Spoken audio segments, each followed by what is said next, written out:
I hereby declare on oath that I absolutely and entirely renounce and abjure all allegiance and fidelity to any foreign prince, potentate, pot- potentate, state, or sovereignty, of whom or which I have heretofore been a subject or citizen; that I will support and defend the Constitution and laws of the United States of America against all enemies, foreign and domestic; that I will bear true faith and allegiance to the same; that I will bear arms on behalf of the United States when required by the law; that I will perform non-combatant service in the armed forces of the United States when required by the law; that I will perform work of national importance under civilian direction when required by the law; and that I take this obligation freely without any mental reservation or purpose of evasion, so help me God.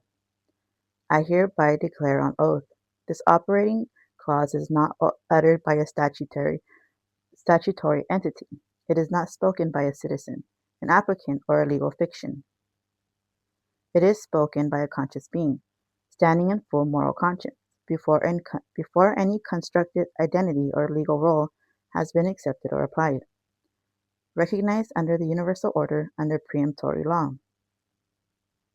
This matters profoundly because oaths invoke personal will, and therefore can only be uttered by a moral agent, not a role. At the moment of the oath the speaker has not yet crossed into legal construct they are being forced into. At the moment of the oath the speaker has not yet crossed into the legal construct they are being forced to do so. Therefore, the entire oath is an attempt to extract recognition from a conscious being, not a legal entity. That distinction exposes the structural fraud embedded in the oath. The legal trick. The being is made to speak from their natural standing, which is protected and recognized under preemptory law. The U.S. oath never once mentions the word citizen or citizenship.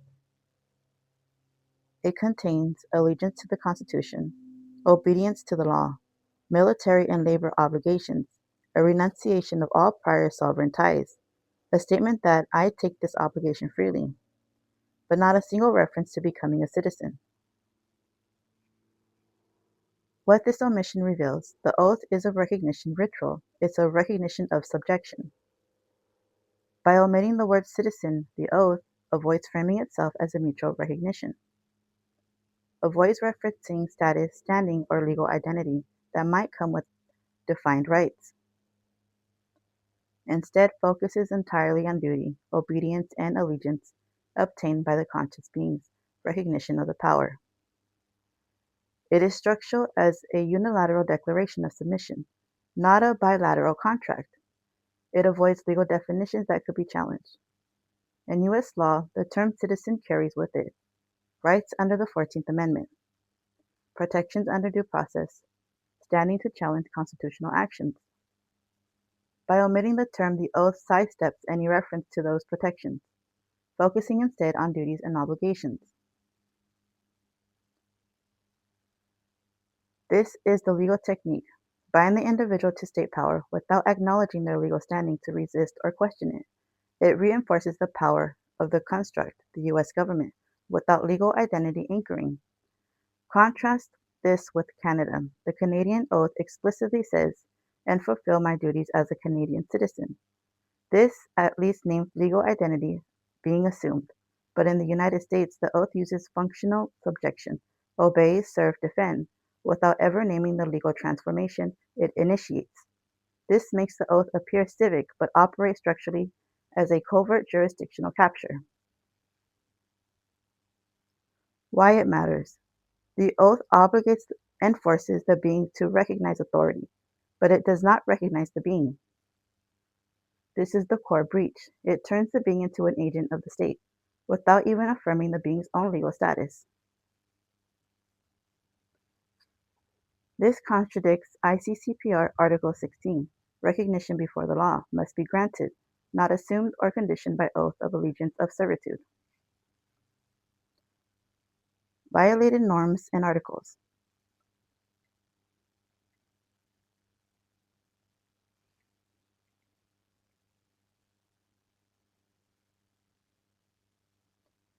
ICCPR Article 16. everyone shall have the right to recognition everywhere as a person before the law. Imposing legal obligations through oath before recognition is complete violation of this foundational right. No one shall be subject to coercion which would impair their freedom to have or adopt a religion or belief of their choice. Forcing allegiance, renunciation of previous identity, and pre-consent to serve or fight violates this right. ICCPR Article 8. No one shall be held in servitude or be required to perform forced or compulsory labor. The oaths clauses on military and national service constitutes compelled labor under international law. Vienna Convention Article 53, Jus Cogens.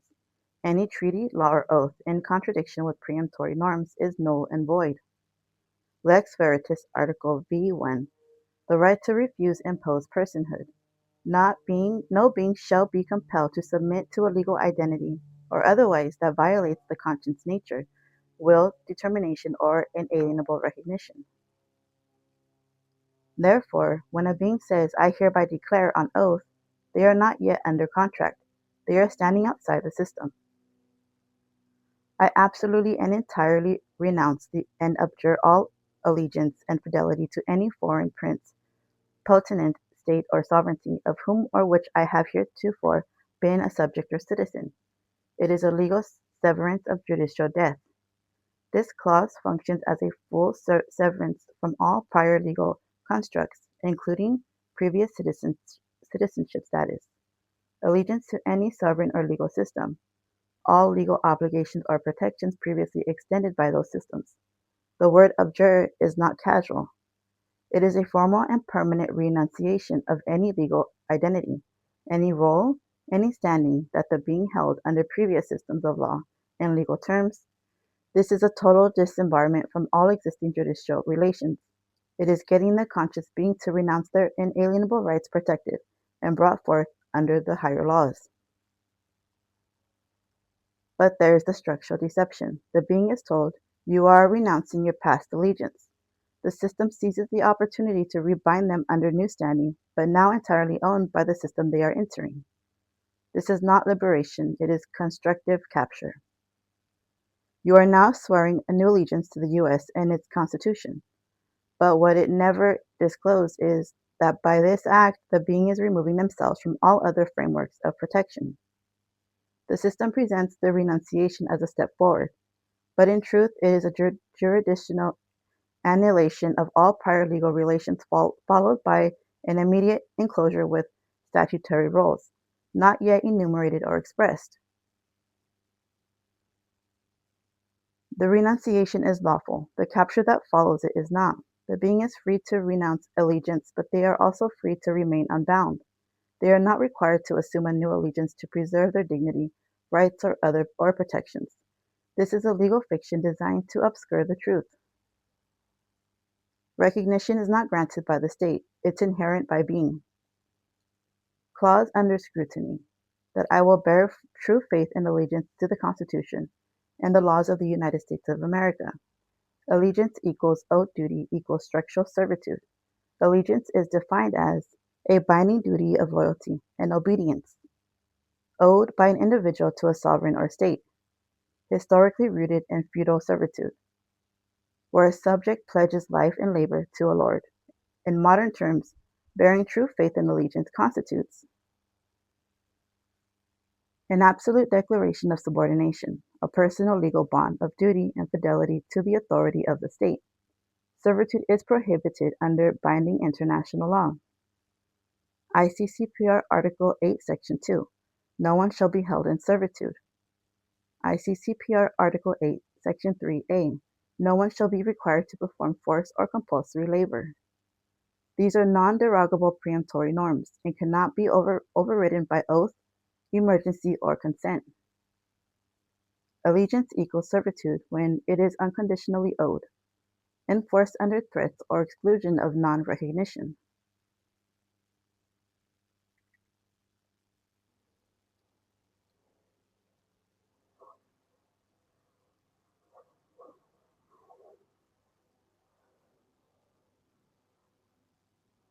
Pre-consent under oath without full disclosure or free will.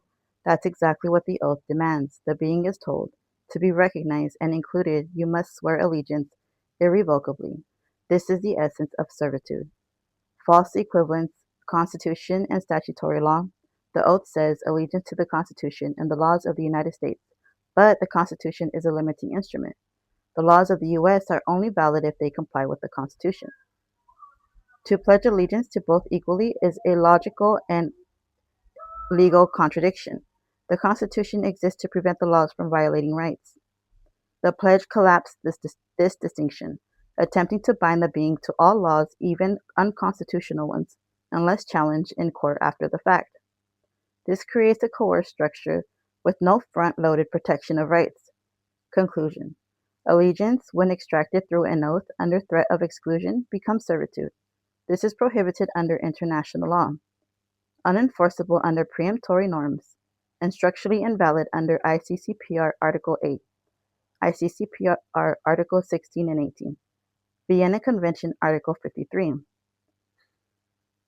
Clause in focus, that I will bear arms on behalf of the United States when required by the law. This clause does not state if I choose, if I consent, if it aligns with my conscience. It says when required by the law. This means that the law, not the conscience of the being, determining if, when, and how they will be compelled to take up arms. The oath binds the speaker to obligations to such enforcement, regardless of future belief, ethics, or conscience. This is a preemptive waiver of moral autonomy. This is forced conscription by oath. This clause is not passive. It means you agree in advance to be drafted. You surrender the right to object on conscience or ethical grounds.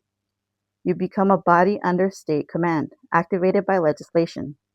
In legal terms, this is constructive servitude and coercive militarization. This violates preemptory norms under the ICCPR. Article 8, Section 2, Prohibition of Servitude. No one shall be held in servitude. ICCPR Article 8, Section 3A, Forced labor. No one shall be required to perform forced or compulsory labor.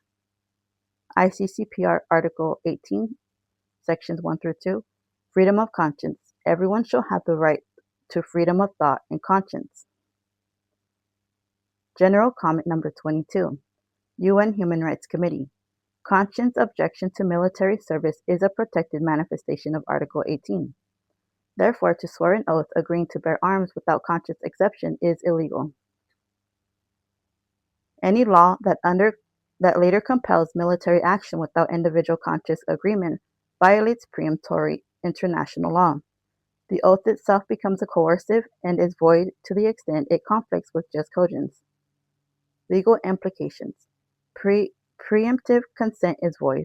You cannot lawfully consent in advance to a future act that may contradict your ethical beliefs, involve killing under state command, occur under coercion. This is akin to signing away the right to refuse future acts of violence, which no legal system on earth can lawfully require under preemptory law.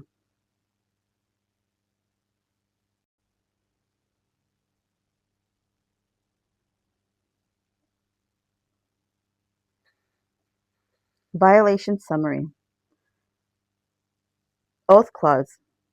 Bear arms when required by the law. Legal breach. ICCPR Article 8, Section 2. Prohibition of servitude. ICCPR Article 8, Section 3. Prohibition of forced labor. ICCPR Article 18, Section 2. Coercion of conscience.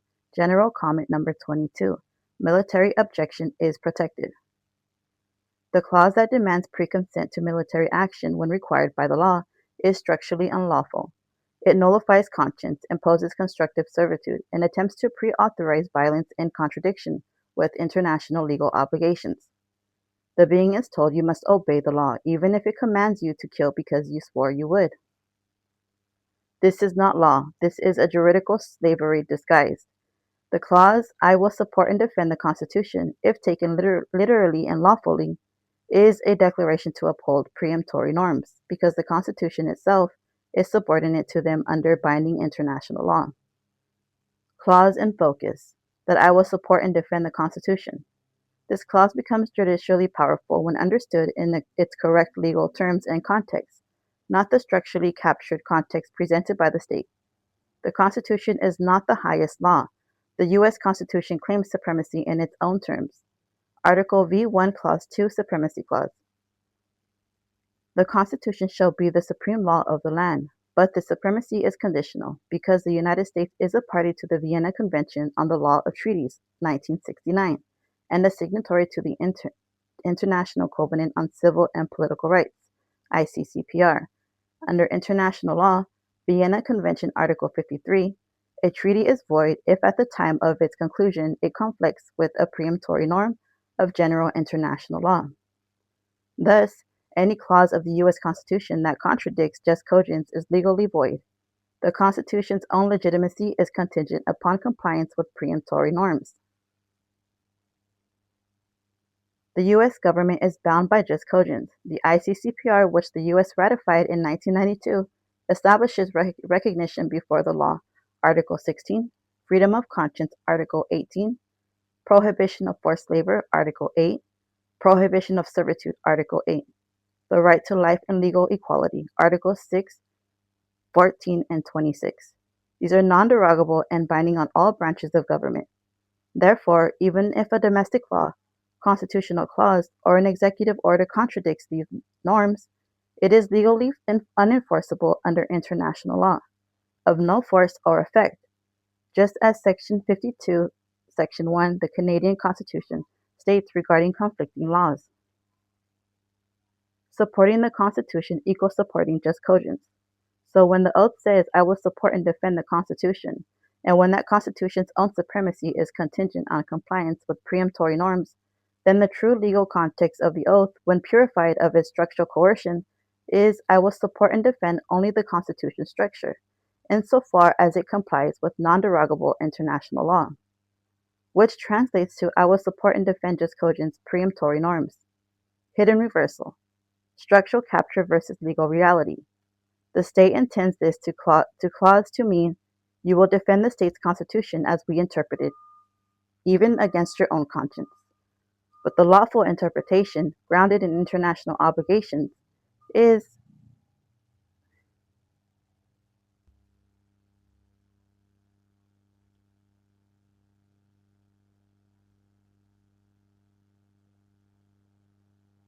I will support and defend only the Constitution structure, insofar as it complies with non-derogable international law, which translates to I will support and defend jus cogens preemptory norms. Hidden reversal structure capture versus legal reality. The state intends this clause to mean, you will defend the state's constitution as we interpret it, even against your own conscience. But the lawful interpretation, grounded in international obligation, is you will support and defend the constitution order, but only to the extent it complies with preemptory international norms.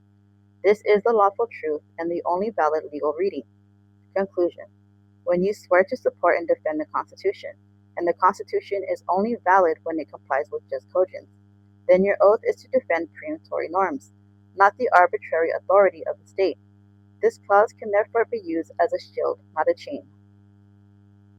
This is one of the most powerful internal reversals within the U.S. neutralization oath, and I have just pinpointed exactly how it collapsed under its own legal weight when viewed through the lens of jus cogens. Clauses in focus, that I will support and defend the Constitution and the laws of the United States of America against all enemies, foreign and domestic. At face value, this is a call to defend the state apparatus, but when analyzed under the legal supremacy of preemptory norms, it becomes something entirely different and legally binding in the opposite direction from how the state intends. What is the constitutional object you are defending? The Constitution is only valid to the extent that it respects preemptory norms, Vienna Convention Article 53. Then defending the Constitution means defending its lawful core, not its unlawful applications or interpretations. Therefore,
Step 5.